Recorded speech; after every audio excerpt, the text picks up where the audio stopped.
Good evening students. मैं आपका Manoj sir, राजिंग tutorials knowledge की पाठशाला से। स्टूडेंट्स, आशा करता हूं आप लोग बिल्कुल ठीक होंगे। ये एग्ज़ाम का टाइम है और सभी बच्चों के लिए जो स्कूल्स में हैं, कॉलेज, कंपटीशन, सबों का पेपर स्टार्ट हो चुका है। तो सिर्फ यही एक मैसेज है कि अच्छे स्वास्थ्य को रखते हुए आप लोग बिल्कुल सीरियसली तन्मयता से एग्ज़ाम की तैयारी करो, प्रैक्टिस करो और अपना पेपर अच्छा से अच्छा करने की कोशिश करो। बच्चों, आज मेरा 70th वीडियोज़ है और 2 मिनट में आप लोगों से बात कर लेता हूं, फिर हम लोग स्टार्ट करते हैं। तो स्टूडेंट्स, मेरा आपके साथ कमिटमेंट था, है और रहेगा कि मैं आप सभी बच्चे जिनका मैंने नाम लिया स्कूल, कॉलेज, कंपटीशंस के लिए एक अच्छा सहयोगी बन पाऊं। आपका भरपूर प्यार मुझे मिलता है, बहुत अच्छा रिस्पांस मिल रहा है, लेकिन फिर भी थोड़ा अफसोस मन में होता है कि मैं इस सेशन में हर लोगों के लिए पूरी तरह सिलेबस को कैप्चर नहीं कर पाया। कुछ लोगों के लिए तो बहुत कम वीडियोस अभी बना पाया हूं। इस बार 10th, 11th, 12th, NIOS, BBA, BCom program honours, इनको फोकस कर पाया हूं। पर बच्चों, मैं आप लोगों के साथ विश्वास के साथ ये बातें करता हूं कि अगले सेशन में जो भी आप लोग लिख रहे हो, जिस माध्यम से मुझे कम्युनिकेट कर रहे हो, उन सारी रिक्वायरमेंट, उन सारी बातों, और अब भी मेरी कोशिश रहती है कि जिनका जो रिक्वायरमेंट हो उसको इमीडिएट कंप्लीट किया जाए। ये मेरी आदत भी रहा है कि कोई भी चैप्टर जब मैं स्टार्ट करता हूं तो उसे सबसे पहले फिनिश किया जाए, बीच में ना छोड़ा जाए।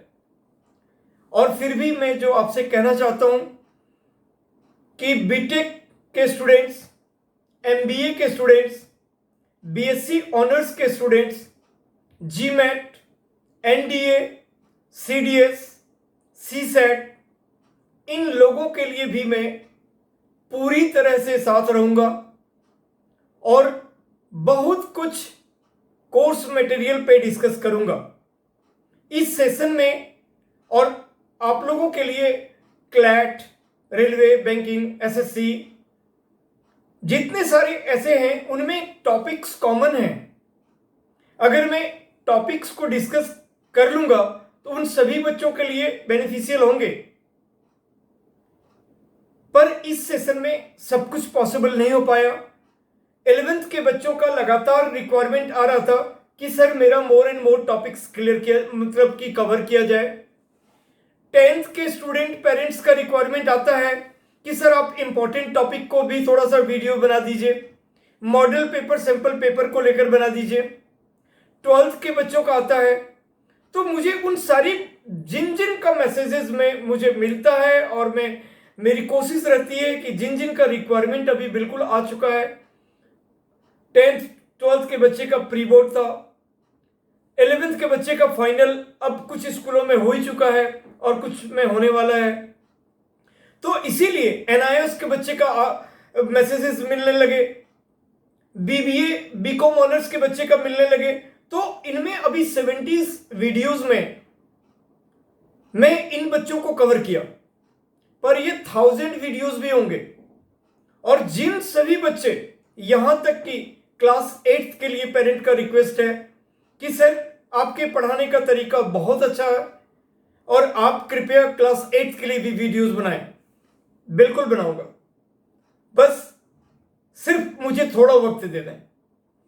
मैं आप सबों का बहुत आभारी हूं कि इतने कम समय में आप लोगों ने मुझे भरपूर प्यार दिया, ट्रस्ट किया और विश्वास के साथ देखते हैं। हाँ, एक चीज जरूर कहना चाहूंगा थोड़ा अपने फेवर में, कि जब व्यूज आते हैं तो थोड़ा मुझे और मोटिवेशन मिलता है और फिर लगता है अब और जल्दी, आइदर या तो किसी पर्टिकुलर कोई रिक्वायरमेंट आ जाती है या फिर व्यूज थोड़े कम रहते हैं। अभी नया चैनल है, कुछ लोग नए नए जुड़ते हैं हमेशा और कुछ पुराने लोग, तो जब व्यूज भी मुझे दिखते हैं तो थोड़ा मोटिवेशन बढ़ जाता है, या कोई पेरेंट स्टूडेंट का रिक्वायरमेंट आता है तो इमीडिएटली उसको पूरा करने की कोशिश करता हूं।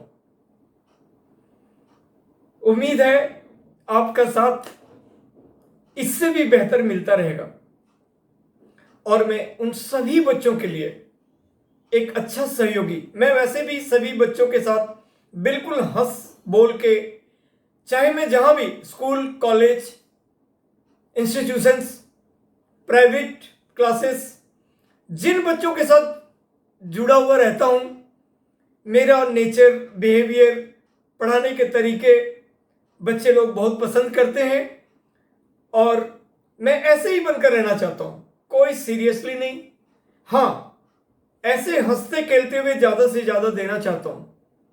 आपका जो भी लेवल है उससे काफी ऊपर उठाना चाहता हूं और ये करता रहूंगा।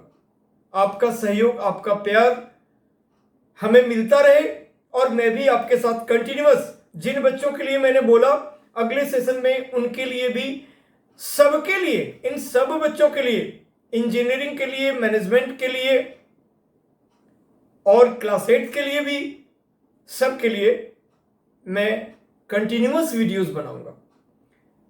राइट स्टूडेंट्स, अब हम थोड़ा सा अपने पढ़ाई के बारे में बात करते हैं। तो आज हम लोग एमबीए के स्टूडेंट्स के लिए, बीबीए के लिए डिस्कस करेंगे। और एक चीज मैं आपसे और कहना चाहूंगा कि आप जहां से भी बीकॉम ऑनर्स, बीबीए, एमबीए, कुछ एमटेक में भी है, ये अलग अलग बुक्स के नाम होते हैं, लेकिन अगर कंटेंट, चैप्टर्स, कोई पर्टिकुलर चैप्टर है, एबीसी चैप्टर है, तो वो चाहे आप जहां से भी बेहतर आप समझ सकते हो, उससे आप पढ़ो और प्रैक्टिस करो। अब जैसे स्टैट्स का कई सारे चैप्टर्स हैं, उसको किसी लेवल में ऑपरेशन रिसर्च के अंदर रखा जाता है, किसी लेवल में एडवांस स्टैट्स में रखा जाता है, किसी में बिजनेस मैथमेटिक्स में रखा जाता है, तो अलग, किसी में डिसीजन साइंस करके सब्जेक्ट है।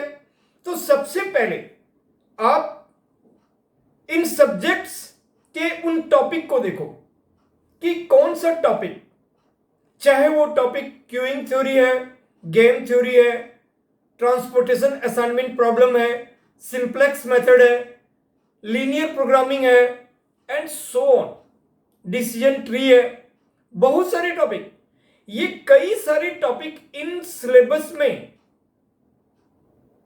सेम है, नाम, बुक्स का नाम अलग अलग है। तो आप जिस किसी भी कोर्स में हो, नॉलेज की क्लैरिटी रखनी है। मैं अपने वीडियोस में जब भी कोई भी लेवल और क्लास को डिस्कस करता हूं तो उनके बारे में सब कुछ बता देना चाहता हूं, यानी कि मैक्सिमम, जितना मैक्सिमम पॉसिबल हो।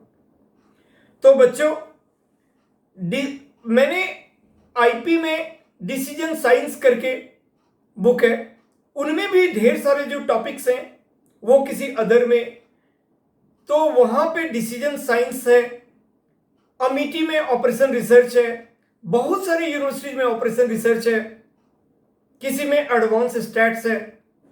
तो इन सारे कोर्सेस में जो टॉपिक है, उन टॉपिक्स को हमें पढ़ना है। तो जिन जो आपके प्रोफेसर्स गाइडलाइन दें, उन बुक्स को आप रेफर करो। जिनसे आपको अच्छा से समझ में आए उन बुक्स को समझो। ऐसा नहीं समझना है कि मैं एमबीए कर रहा हूं और मुझे एमकॉम का बुक है या मेरे पास बीकॉम ऑनर्स का ये वाली बुक है। चैप्टर्स अगर है तो आप उसको पढ़ सकते हो। अब राइटर्स देखो स्टूडेंट्स, राइटर्स जो आपके प्रोफेसर्स टीचर्स बोले आप उनको रेफर करो, क्योंकि कहीं ना कहीं उनका जो असाइनमेंट क्वेश्चंस होगा, उनका जो क्वेश्चंस एग्जामिनेशन में वो पूछेंगे वो उससे लिंक करेगा, तभी वो उनको रेफर कर रहे हैं। लेकिन थोड़ा और प्रोस्पेक्ट भी ध्यान में रखो। सब राइटर्स काफी गुणवान हैं, पर फिर भी हमारे लिए जो राइटर्स की बुक अच्छी समझ में आए, ठीक है, तो इसलिए मैं पहले तो आपको यही कहूंगा कि इंडियन राइटर्स को रेफर करो। बहुत सारे प्रोफेसर्स टीचर्स फॉरेन राइटर के बारे में भी बात करते हैं और वो बुक रेफर करते हैं, बट उनमें ज्यादा सॉल्व्ड अनसॉल्व्ड और कंसेप्ट पे ज्यादा फोकस्ड नहीं रहता है। बच्चे को उसका जो लैंग्वेज है, केस स्टडी है, वो समझने में बहुत डिफिकल्टी आता है।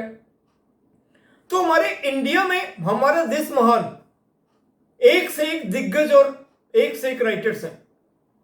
हम उनका बुक्स रेफर करें और बिल्कुल बढ़िया तरीके से। इसके बाद अगर कोई और फॉरेन राइटर है, पहले हम इंडियन राइटर के बुक्स को पढ़ेंगे, वहां से चीजों को समझेंगे, फिर हम फॉरेन राइटर के बुक्स अगर हमारे प्रोफेसर साहब कहते हैं तो उन पर आएंगे।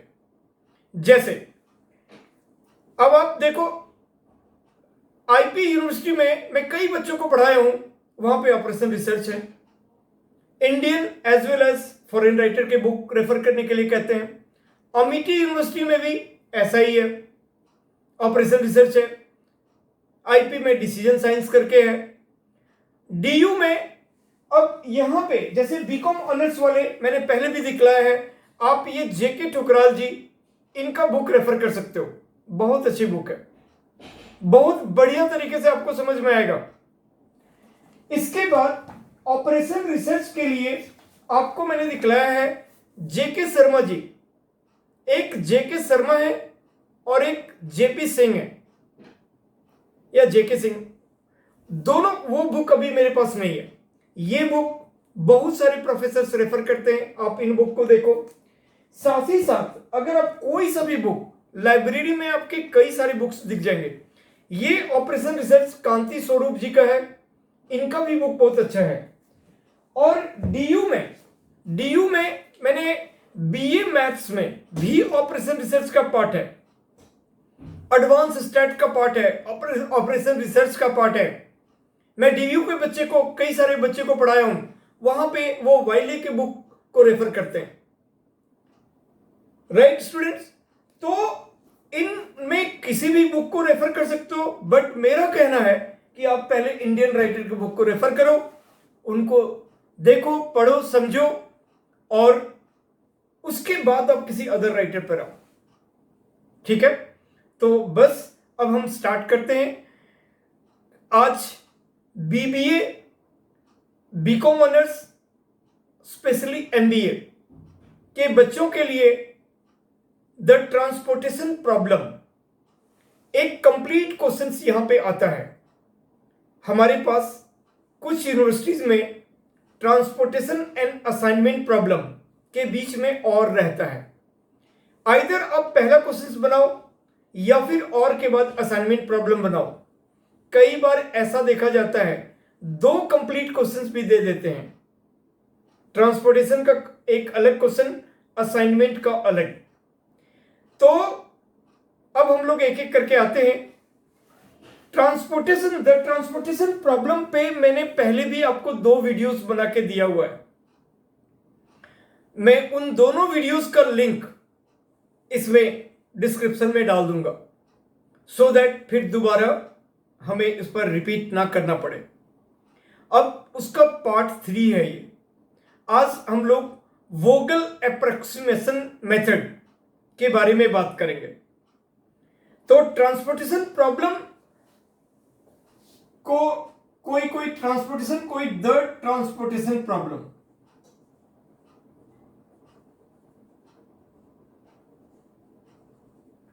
प्रॉब्लम्स, ये दो टाइप के होते हैं। एक balanced transportation problem, balanced transportation problem,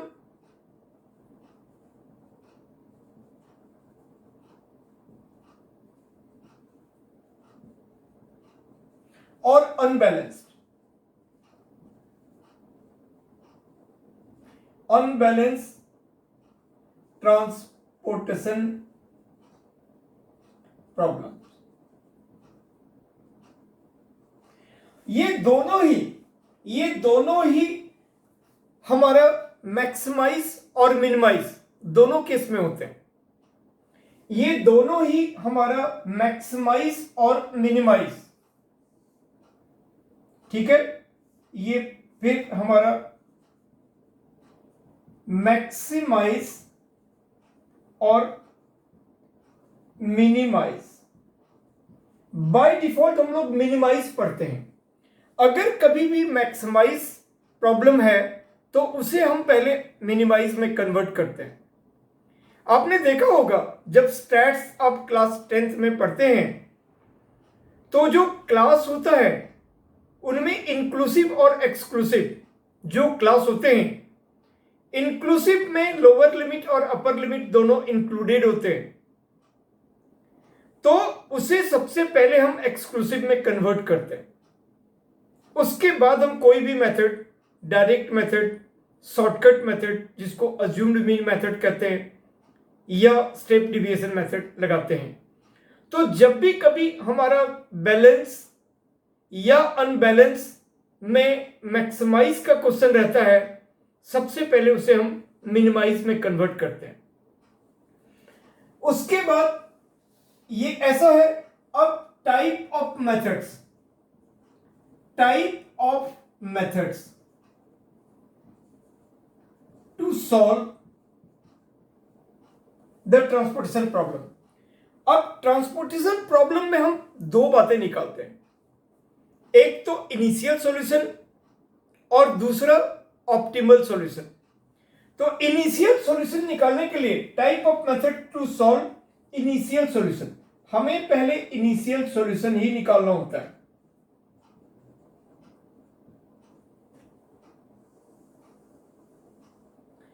पहला नॉर्थ वेस्ट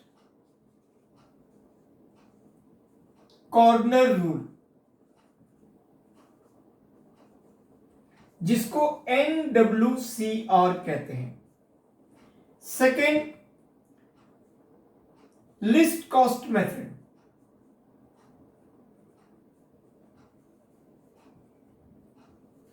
जिसको LCM कहते हैं। और तीसरा वोगल approximation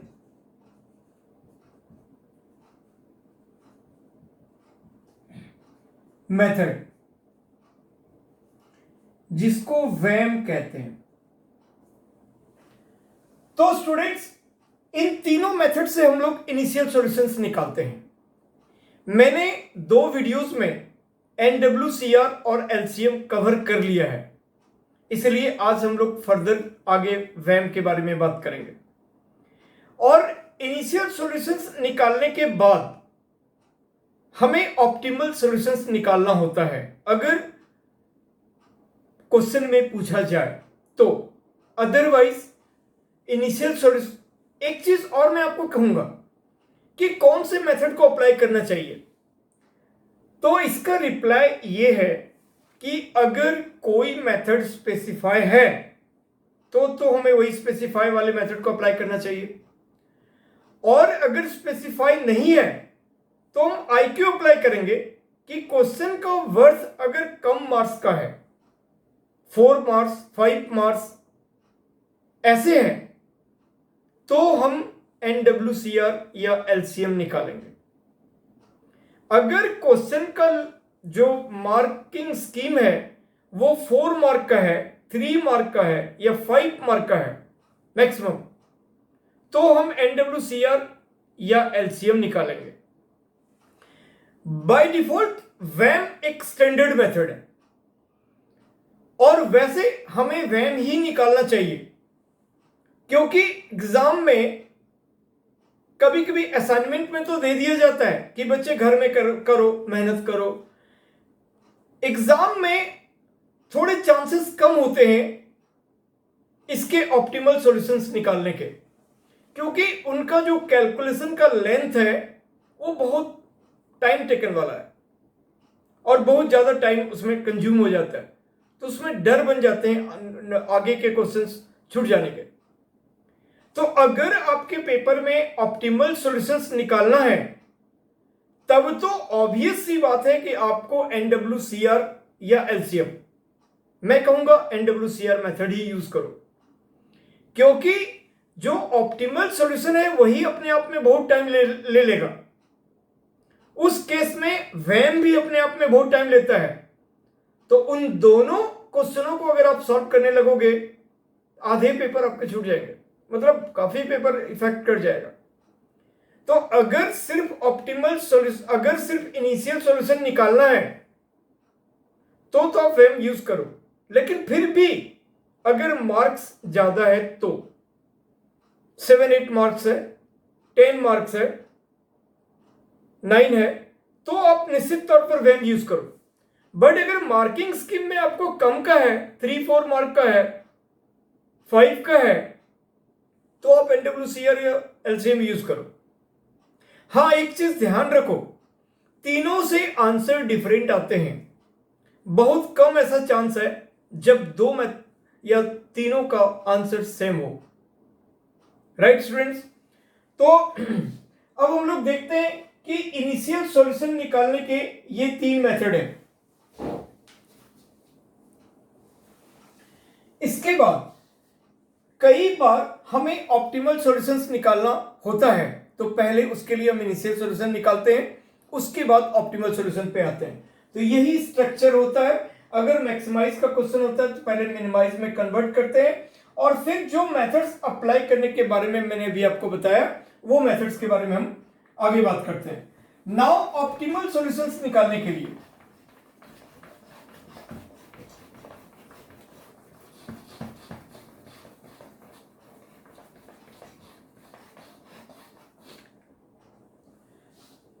to find optimal solution,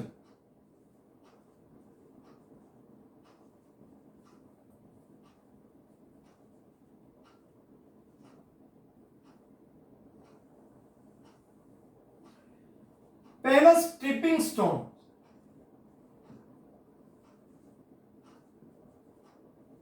stone method,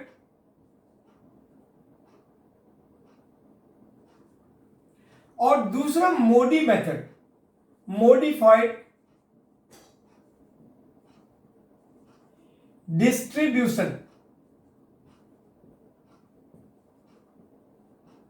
method, इसको मोडी कहते हैं। तो ये 2 तरीके से फिर हम लोग इनिशियल सॉल्यूशन निकालने के बाद हम ऑप्टिमल सॉल्यूशन निकालते हैं। राइट? अब मैंने आपको सारी बातें कह दिया, अब हम लोग सीधे directly initial solution by VAM method.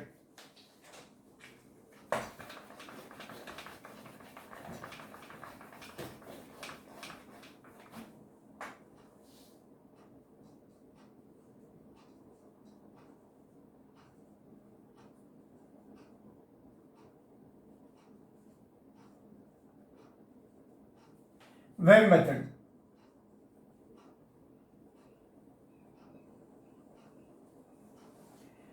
Students, generally इसके थ्योरी नहीं पूछे जाते, इसके स्टेप्स नहीं पूछे जाते हैं कि वैम मेथड को डिस्क्राइब करो, ये नहीं पूछे जाते हैं। सवाल पूछे जाते हैं in general 95% case, but depend teacher to teacher, professor to professor करता है ना। वो कुछ भी पूछ सकते हैं, आपके सिलेबस में है।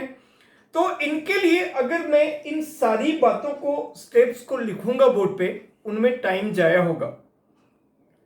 इनका नीड नहीं है, मैं आपको कह रहा हूं।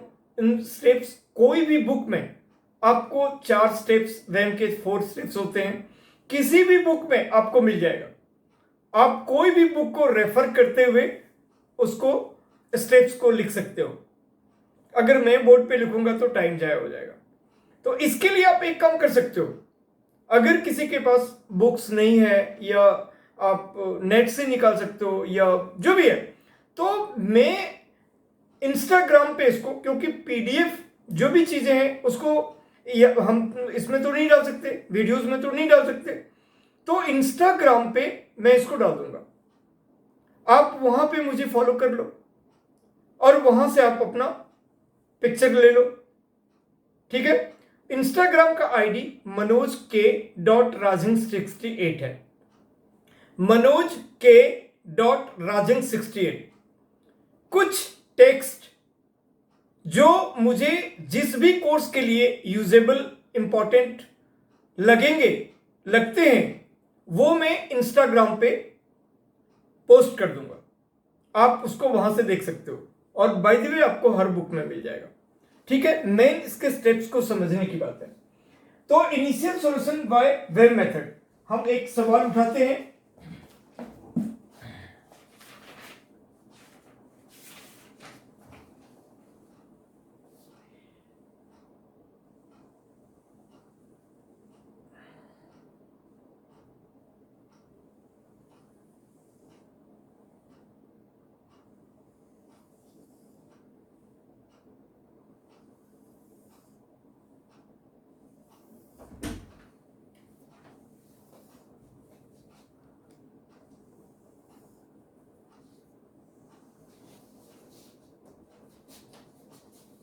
सवाल का स्ट्रक्चर बिल्कुल वही होगा, प्रोबेबली सवाल भी वही हो सकते हैं जो आपका एनडब्ल्यू एलसीएम में सवाल है, उनको बोला जा सकता है कि इनको आप वैम से सॉल्व करो। ये D1, D2, D3, D4 ये हमारा डेस्टिनेशन है। D1, D2, D3, D4 ये आपका डेस्टिनेशन है, और यहां पे है आपका सप्लाई।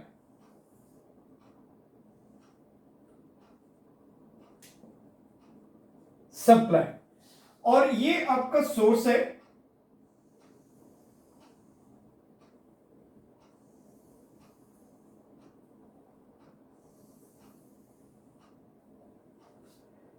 यहां आपका S1, S2, S3 ये सोर्स है।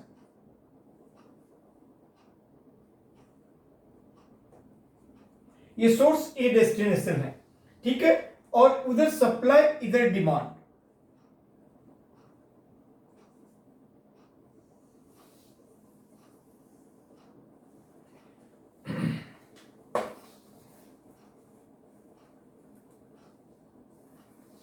राइट, अब आप देखो ये 21,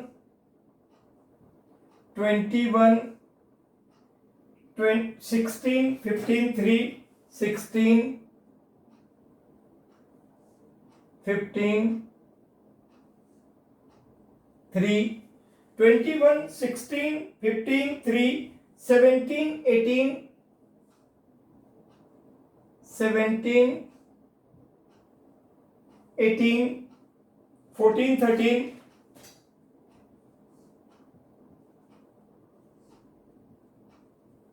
14, 13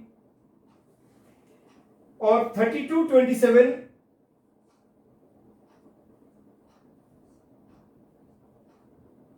27, 18, 41,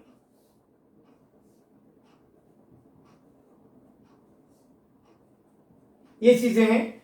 और सप्लाई कितने यूनिट्स इनको, 11 यूनिट, 13, 19, 13, 19 और ये है 6, 10, 12, 15, 12, 15। सबसे पहले सबसे पहले स्टूडेंट्स हमें देखना है ये बैलेंस ट्रांसपोर्टेशन प्रॉब्लम है या अनबैलेंस। मैंने इसके बारे में दोनों ही मेथड में NWCR और LCM में बताया था कि अगर सप्लाई का टोटल और डिमांड का टोटल सेम है, ये 43 है और ये भी 43 है, अगर ये दोनों सेम है तो बैलेंस प्रॉब्लम है, और अगर कम और ज्यादा है तो अनबैलेंस प्रॉब्लम है। तो अनबैलेंस जिधर कम रहेगा उधर हमें एक डमी रो या कॉलम इंसर्ट करना पड़ेगा, और जितना कम है उतना यूनिट उसमें डालना पड़ेगा। तो जब हम अनबैलेंस ट्रांसपोर्टेशन के बारे में बात करेंगे तो एक बार रो का भी और एक बार कॉलम का भी दोनों ही क्वेश्चन आपके साथ शेयर कर लेंगे। बहुत इजी है, सो सिंपल। अगर हमारा यहां पे कम हो गया, अगर हमारे पास डिमांड में ये कम है तो हम ये कॉलम इंसर्ट करेंगे, और अगर इसमें कम है तो हम रो इंसर्ट करेंगे। तो ये दोनों ही करके हम सबसे पहले इसको बैलेंस प्रॉब्लम बनाएंगे, उसके बाद ही आगे सॉल्व करेंगे। अब इनका मतलब ये नहीं है कि इनका टोटल इसमें ऐसे है और उसके बाद आप फिर इसमें इनका टोटल देखोगे, अगर ये सेम है तो हम स्टार्ट कर देंगे बैलेंस प्रॉब्लम है, और अगर सेम नहीं है तो सबसे पहले हम जो भी कम है रो या कॉलम उसको डाल के जितना कम है बैलेंस बनाएंगे, उसके बाद स्टार्ट करेंगे। अब हमारा सबसे पहला काम क्या होता है वेम में, हम यहां पे रो पेनल्टी, यहां पे एक चीजें हम लोग निकालते हैं, रो पेनल्टी,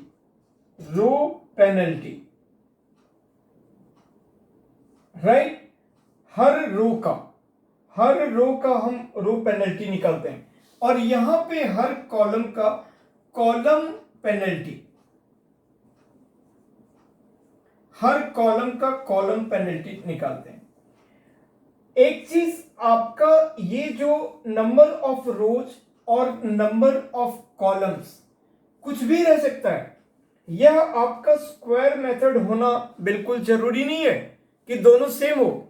इस सवाल में भी हम देखते हैं there are 3 rows and 4 columns, but जो मैंने NWCR और LCM में बताया था कि कहां पे कितने सेल में कितने सेल ऑक्युपाइड होंगे, तो उसका एक रूल था m+n-1, number of rose plus number of column -1।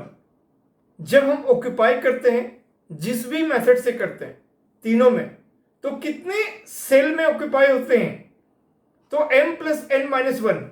यहां पे जैसे m यानी कि 3 रोज प्लस 4 कॉलम 7-1 यानी 6।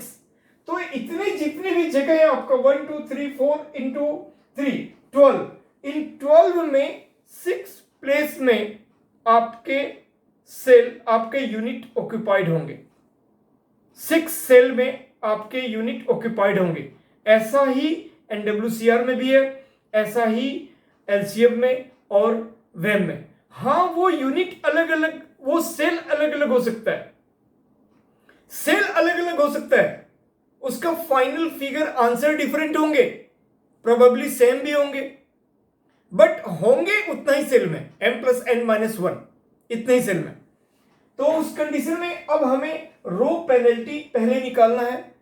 हम लोग देखते हैं कि इनमें सबसे स्मॉलेस्ट नंबर कौन सा है, तो 3 है। उसके बाद दूसरा स्मॉलेस्ट नंबर कौन सा है। ऐसी बातें आप जानो जो आपको बिल्कुल याद रहे। लैंग्वेज स्टेटमेंट बुक में मान लो काफी कुछ अगर हमें दिखता है तो उसको फिर पढ़कर कंफ्यूजन में आने की जरूरत नहीं है, बिल्कुल सिंपल वे में आपको जानना है। जैसे आपने पढ़ने के क्रम में कई चीज फॉर्मूला को केमिस्ट्री में या ट्रिगोनोमेट्री में, या मैंने अपने वीडियोस में भी कई शॉर्टकट्स बताता हूं उसको याद रखने के तरीके, है ना। तो जो भी आप केमिकल बॉन्डिंग वगैरह चैप्टर पढ़ते हैं और या कोई भी केमिकल फॉर्मूला है एक फैमिली का है, उसको याद रखने के आप बड़ा ही आपके टीचर्स आपको इजी तरीका भी बताते हैं। मैं भी अपने वीडियोस में इजी तरीका बताता हूँ याद रखने के कि कैसे हम कर सकते हैं, है ना। जैसे हमें एक अभी याद आ गया कि sine theta cos theta tan theta के बारे में हमने बोला था, P by H B by H P by B के बारे में कहावत बोला था ना, पंडित बद्री प्रसाद हर हर बोल, इस टाइप से एंड सो ऑन। तो स्टूडेंट सबसे पहले देखो कि आप यहाँ पे इस वाले रो में सबसे स्मॉलेस्ट एंट्री कौन सा है, 3 है, उसका नेक्स्ट स्मॉलेस्ट कौन सा है, 15 है। तो इन दोनों का जो डिफरेंस है वो क्या आया, ये आया 12। इसी तरह से आप यहां पे देखो सबसे स्मॉलेस्ट 13 है, उसके बाद 14 है, तो ये डिफरेंस आ गया आपका 1। यहां पे आपका सबसे स्मॉलेस्ट 18 और उसके बाद 27 है, तो यहां आ गया 9। आपने रो पेनल्टी निकाल लिया। सबसे पहला काम बैलेंस अनबैलेंस देखने का, बैलेंस है तो हमने रो पेनल्टी निकाल लिया। अब हम कॉलम पेनल्टी निकालेंगे, तो सबसे स्मॉलेस्ट 17 है और यहां पे 21 है, तो ये 4 हो गया। उसके बाद आपका 16 और 18, तो ये 2 हो गया, और फिर 15 और 14। सबसे पहले ये 14, इसको नहीं लेना है, हमने इसको नहीं लिया। इनमें D1 D2 D3 D4 में सबसे लोवेस्ट एंट्री लिया, उसको सेकेंड लोवेस्ट, उन दोनों का गैप, उन दोनों का डिफरेंस। और यहां पर भी ऐसे, यहां सेम प्रोसीजर, यहां पर भी ये दोनों सबसे स्मॉलेस्ट सेकेंड स्मॉलेस्ट, तो हो गया डिफरेंस 9। यहां पे कॉलम में सबसे स्मॉलेस्ट 17, नेक्स्ट स्मॉलेस्ट 21, तो डिफरेंस हो गया 4। इनमें सबसे स्मॉलेस्ट 16, नेक्स्ट स्मॉलेस्ट 18, तो डिफरेंस हो गया 2। इनमें सबसे स्मॉलेस्ट 14, नेक्स्ट स्मॉलेस्ट 15, तो डिफरेंस हो गया 1। और इनमें 3 और फिर 13, तो डिफरेंस हो गया 10।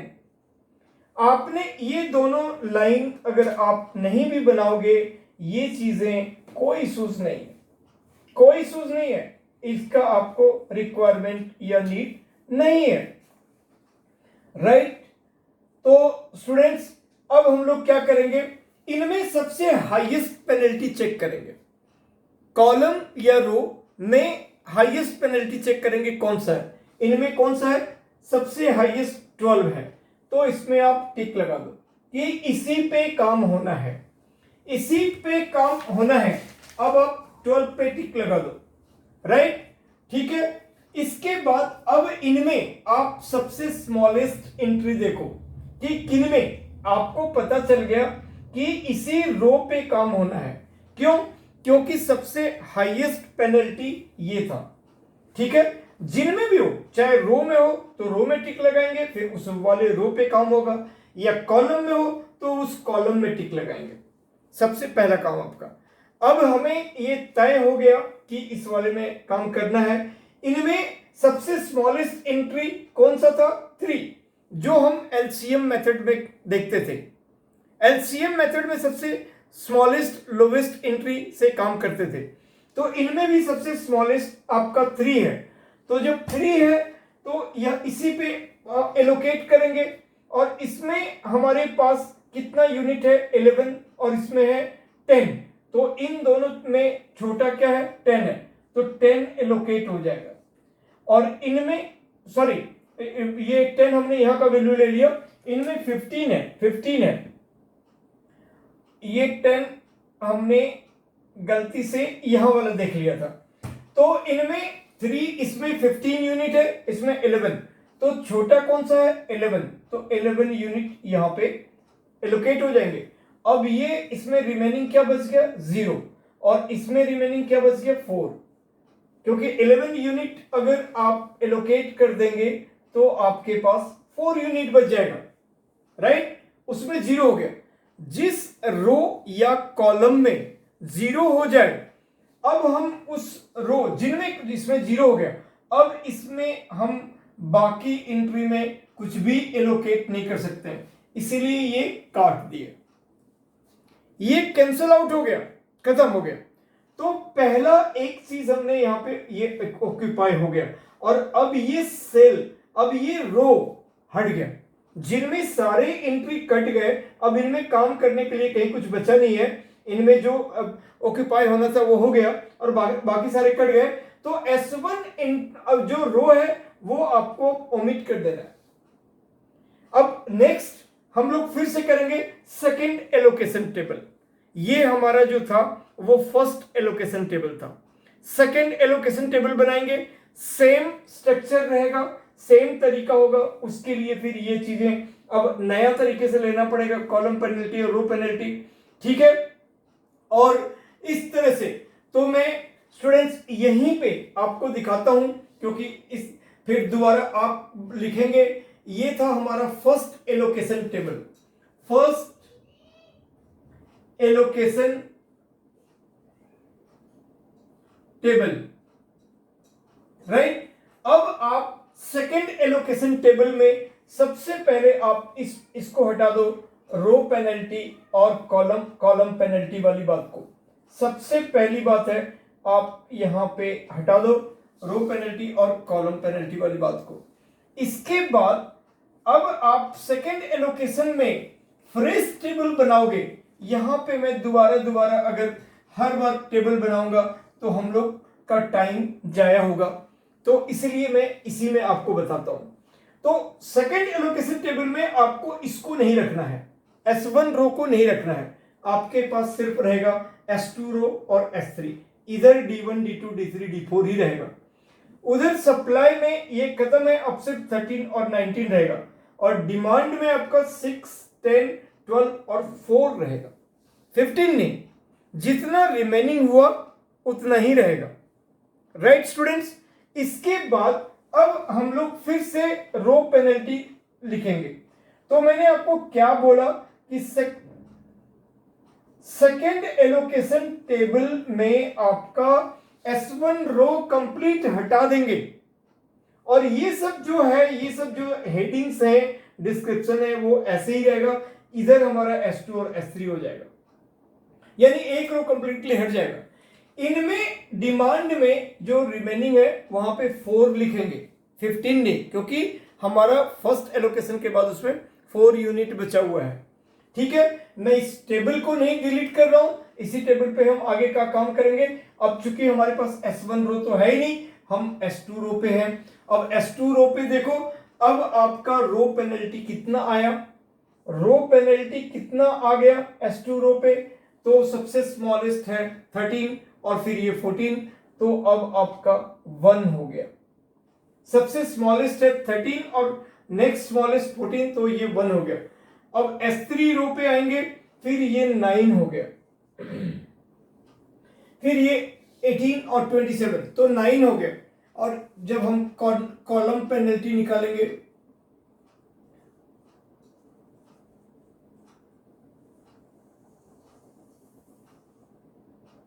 कॉलम पेनल्टी निकालेंगे, तो आप देखो आपके पास S2 और S3 ये लेके चलना है।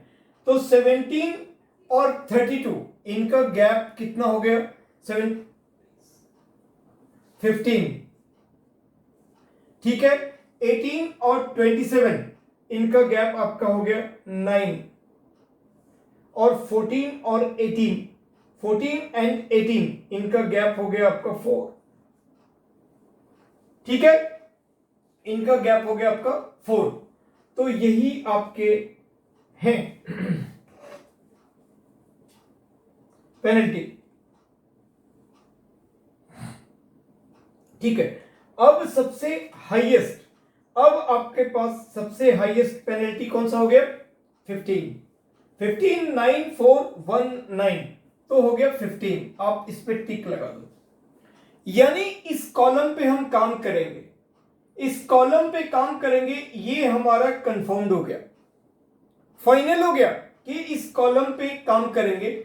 तो इस कॉलम पे आपके पास सबसे स्मॉलेस्ट क्या है, 17, इस पे हम एलोकेट करेंगे। अब यहां पे हमारे पास सप्लाई में है 13 यूनिट और ये है 6 यूनिट। सप्लाई में है 13 यूनिट और इसमें है हमारे पास 6 यूनिट। सबसे पहले हमारे पास हाईएस्ट पेनल्टी है 15, यानी इस वाले कॉलम पे काम करेंगे। उसमें देखेंगे कि सबसे लोवेस्ट एंट्री कौन सा है, 17, यानी यहां पे एलोकेट करेंगे। अब यहां पे कितना एलोकेट करेंगे, तो यहां पे सप्लाई का टोटल देखेंगे 13 और डिमांड का टोटल 6, तो दोनों में 6 यूनिट एलोकेट हो सकता है। 6 यूनिट कर दिए, अब ये 6 यूनिट 0 बन गया और ये हमारा -6 करेंगे तो 7 बन गया। अब हमारे पास 7 बन गया और जब ये 0 बन गया तो ये भी कट गया। अब बाय रूल मैंने आपको क्या बताया? बाय रूल बताया कि अब थर्ड एलोकेशन टेबल बनेगा, थर्ड एलोकेशन टेबल। तो ठीक है स्टूडेंट्स, अब हम लोग एक बार थर्ड एलोकेशन टेबल पे आ जाते हैं, क्योंकि एक ही में फिर कहीं आपको कोई घौच पौच ना हो जाए, तो इसीलिए हम फिर फ्रेश बना लेते हैं third allocation table. Third allocation table में क्या नहीं रहेगा? तो अब आपका S1 तो बिल्कुल नहीं रहेगा, वो तो सेकंड में ही हट गया था, और अब इसके बाद आपका D1 भी नहीं रहेगा, D1 भी नहीं रहेगा, राइट। तो अब हम लोग बात कर रहे हैं third allocation table.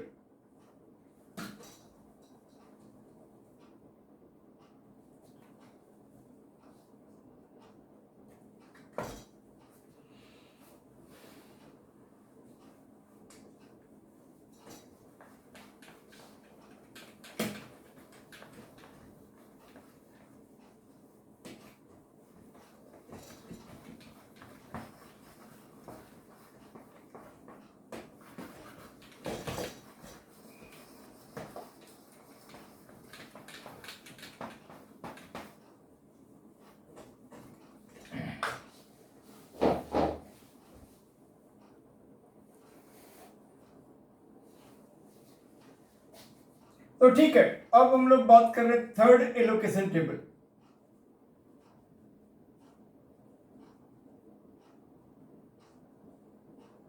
Using VAM, right. Third allocation table, इसके बाद यहां पे आएगा डेस्टिनेशन।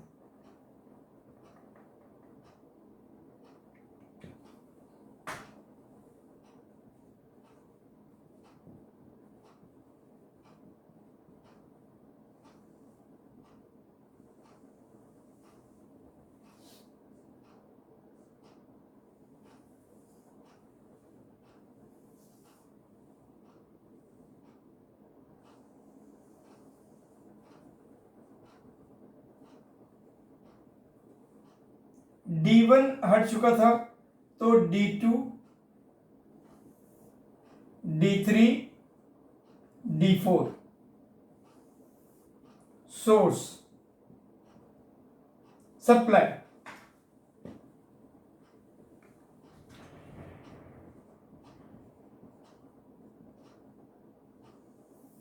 ठीक है, और इधर हमारा S1 हट चुका था, तो S2 और S3। इसके बाद अब हम डेटा लेते हैं और डिमांड।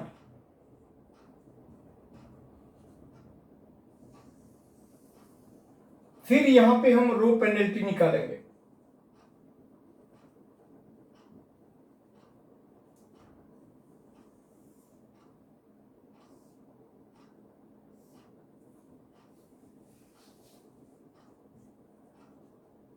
और कॉलम पेनल्टी निकालेंगे।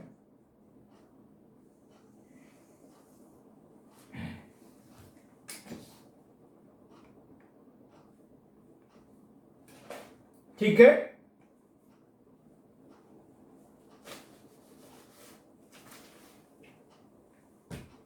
फाइन।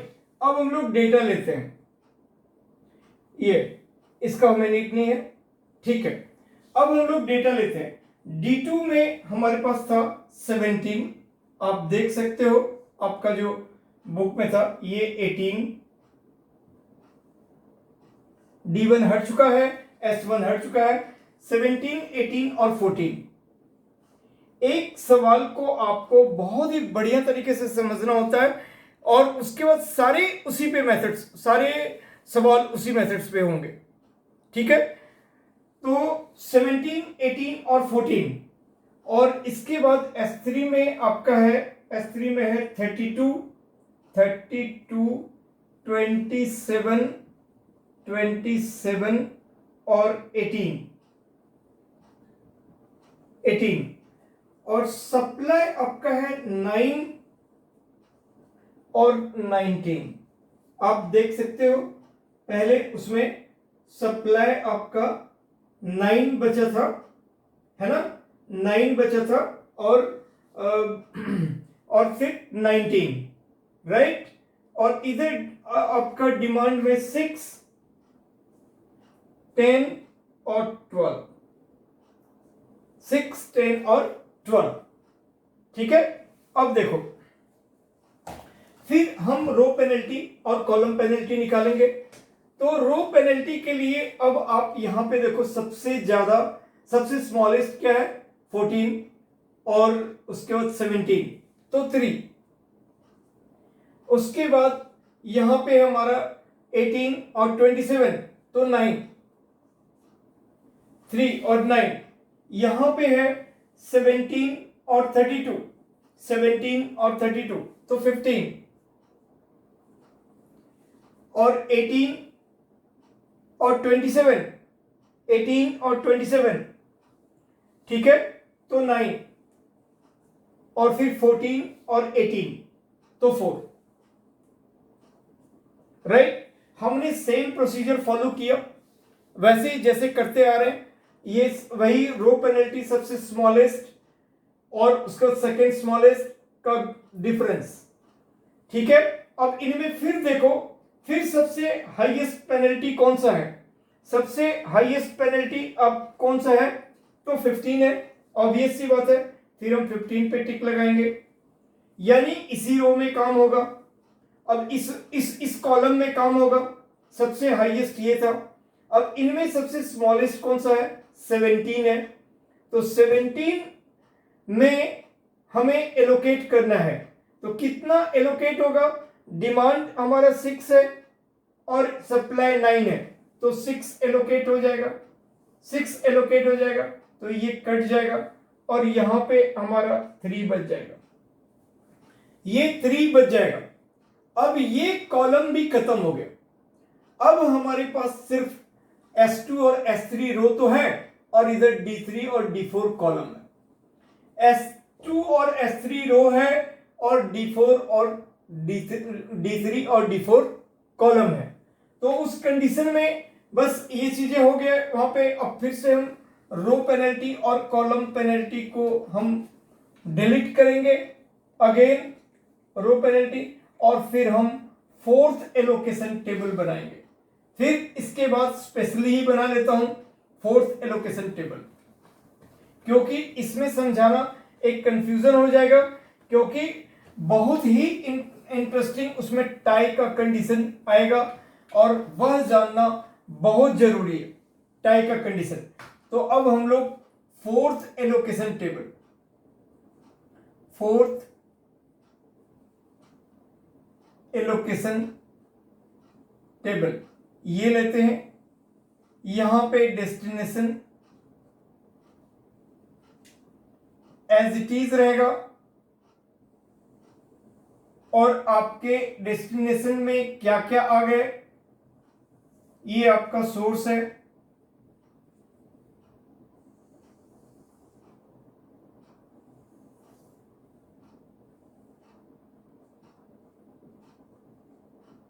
D2 कॉलम भी जा चुका है, तो D3 और D4, और फिर यहां पे सप्लाई, और यहां पे S2 और S3, ठीक है, और यहां पे डिमांड। ऑब्वियस सी बात है, हमें अभी रो पेनल्टी और कॉलम पेनल्टी भी आएगा, तो वो भी हम लिख ही लेते हैं।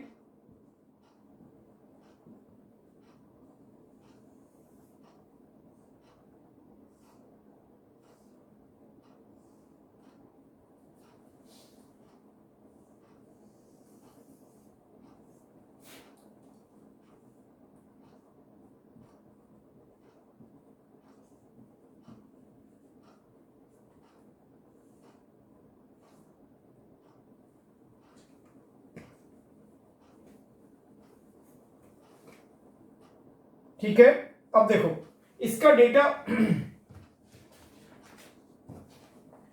इसका डेटा हमारे पास S2 और D3 में कितना है 18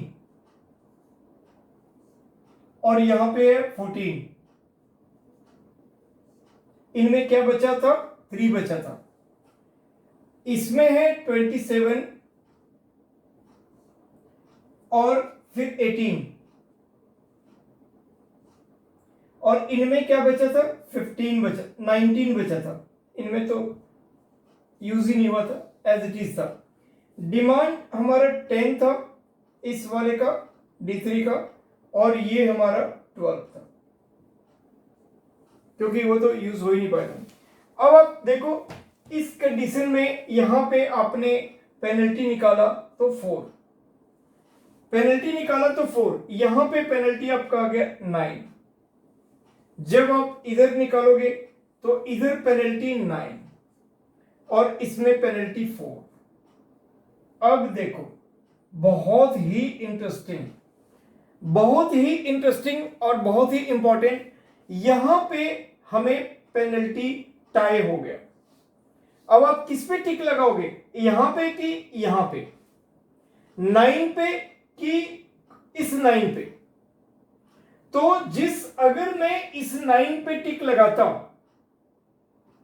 अगर 1 बाय 1 एक एक चीज करके, अगर मैं इस 9 पे टिक लगाता तो इस सेल पे आते क्योंकि यही इसका लोवेस्ट था, और इस सेल पे हमारे इसमें कितना यूनिट है 3 यूनिट, ठीक है। और उसके बाद इसमें हम 3 यूनिट, इसमें 10 यूनिट, तो यहां पे हम 3 करते। बट अगर हम यहां पे 9 में लगाते, इस 9 में लगाते तो फिर इस यूनिट में आते, फिर इस यूनिट में हमारा यहां पे क्या था 12 था और 19 था। तो हम लोग देख रहे हैं कि दोनों ही सिचुएशन, जब हम 4th यूनिट के बारे में बात कर रहे हैं तो यहां पे डबल टाई हो रहा है, ठीक है। यहां पे हाँ डबल टाई हो रहा है। तो उस कंडीशन पे हमें किसको लेना है, मैं आपको एक टाई का कंडीशन पढ़कर बताता हूं और इसके बाद फिर मैं आपको समझाता हूं कि we now find that we have a tie for the larger penalty cost between row S2 and S3 and D2। हम लोग यहां पे S3 में और D3 में, इनमें हमारा लार्जर पेनल्टी कॉस्ट टाई हो गया, right. So then this can be broken by selecting the cell with the lowest cost between the two. अब इन दोनों में जो लोवेस्ट कॉस्ट है उनको हम डाल के हम इस टाई को ब्रेक करेंगे। बट यहां पे हमें अगेन लोवेस्ट कॉस्ट भी टाई हो रहा है, लोवेस्ट कॉस्ट हमारा फिर से सेकेंड टाइम में भी टाई हो रहा है। तो this can be broken by selecting the cell with the lowest cost between the two. However, the lowest cost of S3 is still with the lowest cost of D2. Therefore, to break the tie, we select the row or column where the larger number of units can be allocated. तो अगर हमने एक बार देखा और उसके बाद फिर दूसरी बार भी हमने देखा कि ये टाई हो रहा है, तो जिनमें लार्जर नंबर एलोकेट है, इनमें लार्जर नंबर एलोकेट है ना, 3, 19, 10, 12। पहले अगर हम इस 9 को लेते तो यहां पे हम आते, यहां पे आते और इस कंडीशन में हम यहां पे एलोकेट करते। इस 9 को लेते तो यहां पे एलोकेट करते। इन दोनों में भी फिर सेम है और दोनों में भी फिर से अगेन टाई कर रहा है। तो उनमें अब हम किसमें करेंगे, तो जिनमें larger number of unit occupied है, जिनमें लार्जर नंबर ऑफ यूनिट्स हैं, जैसे इसमें 3 है और इसमें 19 है और इसमें 10 है, 12 है, तो हम इस वाले को लेकर चलेंगे। तो इस वाले को लेकर चलेंगे तो हम यहाँ पे टिक लेंगे और इस वाले रो में यहाँ पे 18 है तो इस रो पे हम काम करेंगे। और 18 में हमारा यहाँ पे 12 यूनिट है और यहाँ पे 19 यूनिट है। तो ये 12 यूनिट हम एलोकेट करेंगे और ये 0 हो जाएगा और ये 7 हो जाएगा। राइट स्टूडेंट, तो समवेयर ये बहुत इंपॉर्टेंट सिचुएशन है कि आपको टाई का कंडीशन आ जाए। तो जब टाई आ जाएगा, अगर एक सिंगल टाई आएगा तो आप बिल्कुल इजीली उसको कर लोगे। जो मेथड्स हम चलते जा रहे हैं कि उनमें से भी जो अगर सेकेंड टाइम टाई नहीं आएगा तो जो सबसे ज्यादा यूनिट जिनमें होंगे उस वाले पार्ट को ले लेंगे। ठीक है, तो इनमें हमारा 19 था, उस वाले पार्ट को ले लिया। अब इसमें स्मॉलेस्ट एंट्री 18 है, तो इनमें 12 है, तो 12 वाले पार्ट को लेंगे। तो यहां पे हमारा कट जाएगा, क्योंकि जिनमें 0 आ जाता है वो रोज या कॉलम कैंसिल आउट हो जाता है और इनमें 7 बन गया। ठीक है, अब हमें फिफ्थ एलोकेशन टेबल, तो जनरली वैम में फोर्थ फिफ्थ तक जाता ही जाता है। टाई का कंडीशन होगा तो ऑब्वियस सी बात है, और जनरली फिफ्थ एलोकेशन तक चला ही जाता है। सो अब हम अगेन D4 रो को भी कैंसिल आउट करेंगे। अब D4 रो को भी कैंसिल आउट करेंगे तो अब हमारे पास ये रो भी खत्म हो गया। अब हमारे पास यहां पे लिखते हैं फिफ्थ एलोकेशन टेबल। ठीक है, तो ये हो गया फिफ्थ एलोकेशन टेबल, और D4 रो भी कंप्लीट कैंसिल हो गया।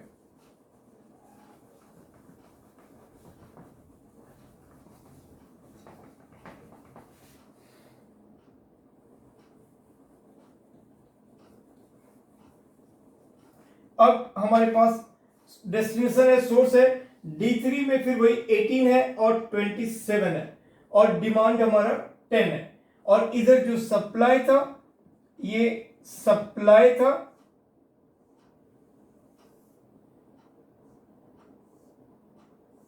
इसमें हमारे 3 रिमेनिंग थे और इनमें हमारा 7 रिमेनिंग थे और इनमें 10। तो अब इनमें हमें रो पेनल्टी नहीं निकलेगा और कॉलम पेनल्टी भी नहीं निकलेगा, क्योंकि रो पेनल्टी इसीलिए नहीं कि एक ही रो, एक ही हमारा सिर्फ एंट्री है, ज्यादा है नहीं। और अगर हम कॉलम पेनल्टी निकालते भी हैं, इन कॉलम पेनल्टी निकालते भी हैं, तो उसमें सबसे ज्यादा क्या और कम क्या, वो तो दैट मीन्स ये क्लियर सी बात है कि इसी कॉलम पे काम होगा।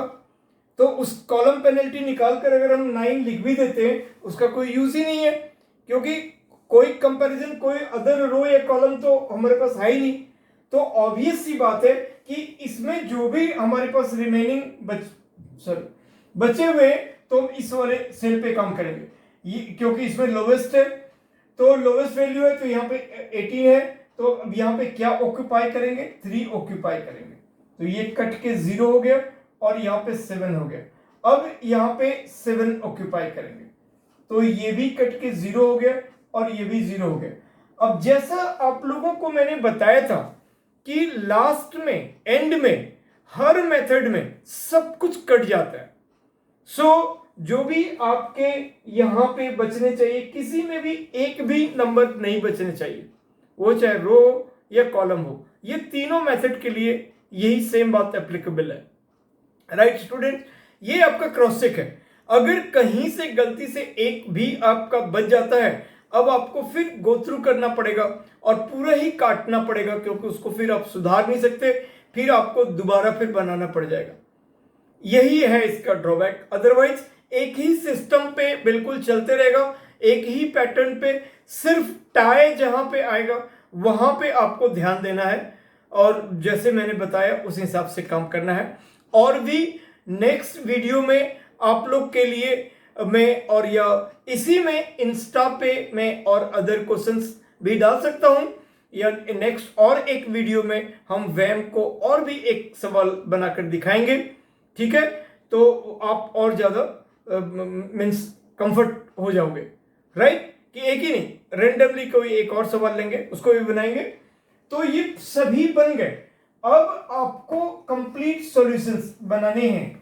जहां जहां आपने फिल किया, आपके पास कॉपी में ऑलरेडी वो डेटा है, तो अब आप सीधे तौर पर एक और टेबल बनाने के बजाय आप लिखो द बेसिक वेरिएबल्स।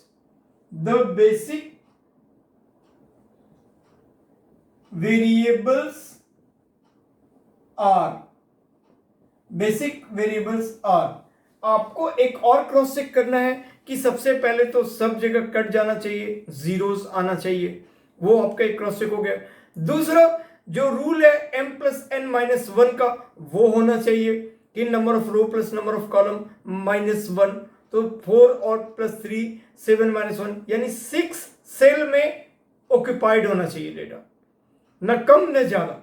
वो दूसरा था क्रॉस चेक। और अब हम finally the basic variables are, जिन जिन में आपका ऑक्यूपाई हुआ उनमें आप लिखो कि x14 पहला रो चौथा कॉलम में आपका सबसे पहले आप अपना देख सकते हो 11 ऑक्यूपाई हुआ था।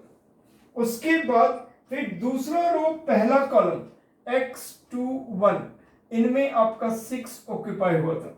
फिर नेक्स्ट x22 में x22 में 3 हुआ था। ये सब क्या इंडिकेट कर रहा है? पहला रो चौथा कॉलम, दूसरा रो पहला कॉलम, दूसरा रो दूसरा कॉलम, ठीक है, ये चीजें ऑक्यूपाई हुआ था। उसके बाद फिर 24 x24, यहां पे आप लिख लो x24 में आपका 4 ऑक्यूपाई हुआ था। इसके बाद x32 में 7 हुआ था, और 32 में 7 हुआ था, और फिर x33 में 12 हुआ था। x33 में 12 हुआ था। तो आप देख सकते हो एक ही सवाल इतना टाइम लगता है, लेकिन चूंकि अभी आपका स्टार्टिंग होगा, प्रैक्टिस पे जब आओगे जल्दी फटाफट बन जाएगा। पैटर्न एक ही है, सिस्टम एक ही है, एक सवाल को बिल्कुल बेहतर तरीके से समझने की जरूरत होती है। फिर लैंग्वेज ऊपर में कुछ भी लिखा हुआ हो, सप्लाई डिमांड के बदले में कुछ भी लिखा हुआ हो, तो सब कुछ एक टेबल वही है, टेबल को डिजाइन करने का, उसको सॉल्व करने का तरीका यही है, ठीक है। और ये बहुत इंपॉर्टेंट है, ये जो बच्चे एवरेज होते हैं या जो बच्चे कई चैप्टरों की तैयारी नहीं कर पाते हैं, तो थोड़े सर्टेन टॉपिक्स को देखकर एग्जाम में जाते हैं, तो ये सब उनके पास मतलब कि उनके बिल्कुल डिसीजन मेकिंग है। इनको आप छोड़ोगे तो लटक जाओगे, छोड़ ही नहीं सकते। असाइनमेंट प्रॉब्लम और transportation problem one of the important topic है। एक सिंपलेस्ट मेथड भी है, तो सिंपलेक्स मेथड भी वो एग्जाम में आता ही आता है, उसी में ड्यूलिटी वगैरह है, गेम थ्योरी है, ये सब चीजें आता ही आता है। इन चीजों को आपको कंप्लीटली पढ़कर जाना पड़ेगा। एलपीपी पढ़ने को सब कुछ पढ़ना चाहिए, बट ये सब चीजें बिल्कुल नंबर बेस्ड है। फटाफट एकदम कैलकुलेट करके पेजेस भी भरते हैं, टीचर थोड़ा सेटिस्फाइड भी होते हैं, आपको भी मन में तसल्ली होगा, अच्छा मैंने कुछ लिखा। नहीं तो अगर आप नहीं लिख पाओगे तो बिल्कुल अनसर्टेन हो जाओगे कि हम तो कॉपी में भरे ही नहीं कुछ। काफी सारे काम करोगे, कहीं ऊपर नीचे थोड़ा हो भी गया, तब भी टीचर अच्छा इसने मेहनत किया है, चलो कुछ मार्क्स तो दे ही दो। और वैसे भी गलती क्यों होगी, एकदम से गलती होने का कोई चांस ही नहीं है, फुल मार्क्स मिलते हैं इसमें। 15 नंबर के होते हैं क्वेश्चंस, और असाइनमेंट या और में भी अगर आ गया तो पूरा 15 के 15 मिलते हैं। और आपके 40 में आप समझो अगर एक क्वेश्चन 15 मार्क्स यहां से अगर आपको मिल जाता तो कितना ज्यादा इजी हो गया आपको सिक्योर करना। और सिर्फ आप सिक्योर करने का क्यों सोचोगे, आप अच्छा मार्क्स उठाने का सोचो, पूरे के पूरे मार्क्स उठाने का सोचो। मैथमेटिकल है sir, stat, advance stat, decision science, operation research, ये कंप्लीट मैथमेटिकल है, आप फुल मार्क्स इसमें उठाओ, ठीक है। तो उस केस में ये चीजें हो गए। अब the total transportation cost, hence the total transportation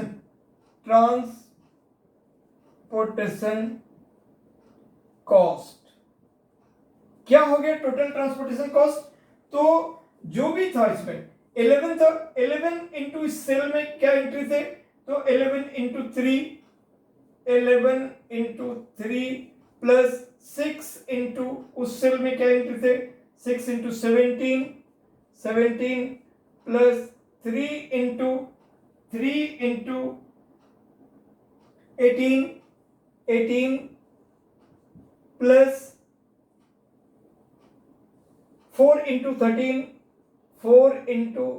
13 थे, टेबल का जो वैल्यू है, प्लस 7 इंटू 27 प्लस 7 इंटू 27 और प्लस 12 इंटू 18 राइट, 12 इंटू 18।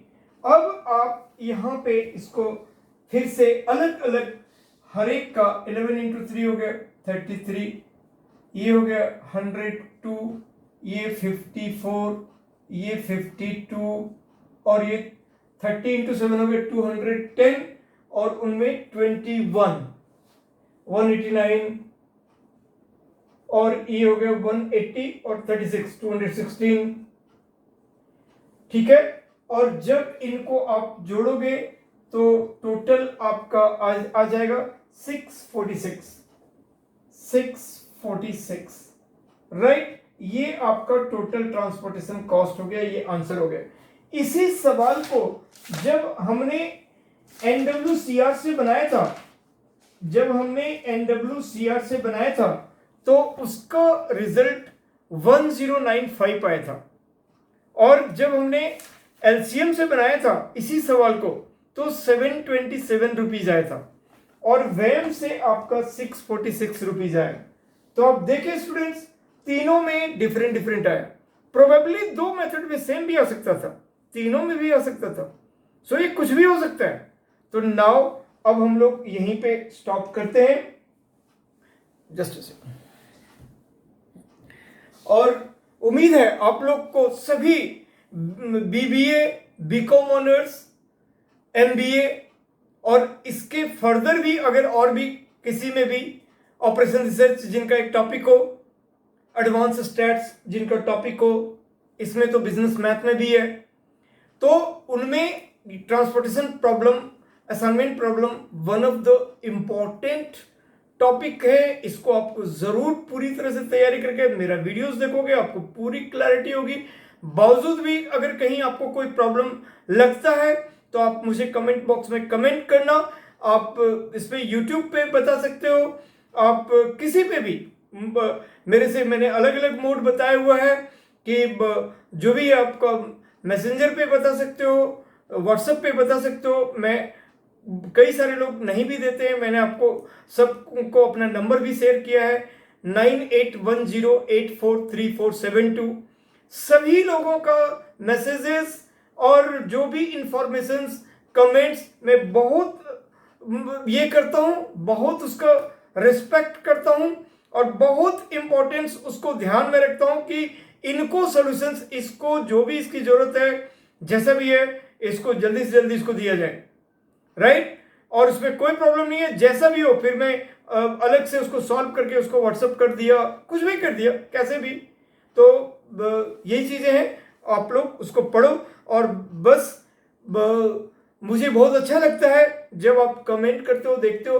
थोड़ा सा मेरे एंड में भी ऐसा होता है कि जब आप लोग देखते हो और रिमार्क बताते हो, ज़्यादा लोग उसको देखते हैं, व्यूज मिलते हैं, तो मुझे भी मोटिवेशन, मुझ में भी और एनर्जी आती है कि हाँ, वीडियोस लोग देख रहे हैं और इस तरह से। और मैं बिल्कुल अपने कमिटमेंट के अकॉर्डिंग आप लोग का भी जो भी पॉसिबिलिटी हो पाएगा, मुझे मालूम है कि आप लोगों का भी एग्जाम कमिंग मंथ्स वगैरह से स्टार्ट है अलग अलग यूनिवर्सिटीज में, फिर भी मैं काफ़ी हद तक तैयार ज़रूर कर दूंगा, जिससे आप लोग ज़्यादा नहीं तो कम से कम पास वगैरह तो पॉसिबिलिटी बिल्कुल बन ही जाए, है ना। तो ठीक है, thank you so much, take care, all the best, फिर मिलेंगे, बाय।